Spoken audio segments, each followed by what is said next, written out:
Prepare for a memorable Oktoberfest experience as one of Colorado's most iconic events returns to historic downtown Breckenridge. The 28th annual Breckenridge Oktoberfest, presented by Breckenridge Brewery, will blend cherished traditions with exclusive collectible steins and the distinct flavors of Breckenridge Brewery. Make the most of your Prost with these tips. Pre-purchase your collectible Breckenridge stein at gobrec.com and receive one free drink. The Riverwalk Center will be the designated location to pick up these pre-purchased steins as well as day of purchases. New this year, everyone 21 and over will need to pick up an event wristband.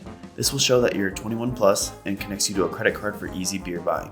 Wristbands will make Oktoberfest easier and more enjoyable by cutting down the beer lines and streamlining purchasing. Once you get your wristband, you can activate it by using your smartphone, visiting a transaction booth, or by using a self-serve kiosk. Breckenridge's downtown parking lots are paid and traditionally fill up fast. The most convenient parking will be in the South Gondola parking structure at 150 Watson Ave. Guests can also park free on Airport Road and take the gray bus route into town.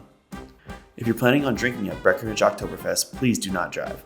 Provided you're parked legally, it's okay to remain parked on town streets on Friday and Saturday nights of Breckenridge Oktoberfest. Due to the extensive food and beverage offerings, large crowds, and sometimes hot weather, we ask that you please leave your four-legged friends at home. Please bring your reusable water bottle and fill up with refreshing Breckenridge H2O at water stations located throughout Main Street. For more tips, visit gobrec.com.